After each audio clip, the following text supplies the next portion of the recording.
மயிலாடுதுறை மாவட்டம் சீர்காழி அடுத்த தொடுவாய் மீனவ கிராமத்தில் தமிழக வெற்றிக் கழகம் மாவட்ட மீனவர் அணி சார்பில் மீனவ கிராமத்தில் 10ஆம் மற்றும் 12ஆம் வகுப்பு பொதுத் தேர்வில் சிறப்பிடம் பெற்ற மாணவர்களுக்கு பாராட்டு விழா மாவட்ட மீனவர் அணி தலைவர் விஜய் தலைமையில் நடைபெற்றது.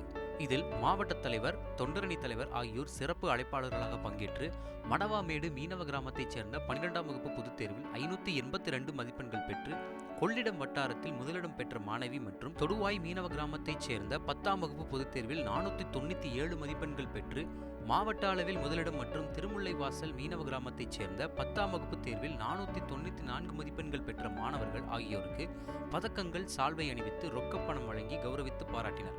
மேலும் விரைவில் தளபதி விஜய் தலைமையில் பாராட்டு விழாவில் நேரில் சந்திக்க தயாராக இருங்கள் என நிர்வாகிகள் தெரிவித்ததால் மாணவ மணிகள் உற்சாகம் அடைந்தனர். செய்திகளை உடனுக்குடன் தெரிந்து கொள்ள உடனே சப்ஸ்கிரைப் பண்ணுங்க.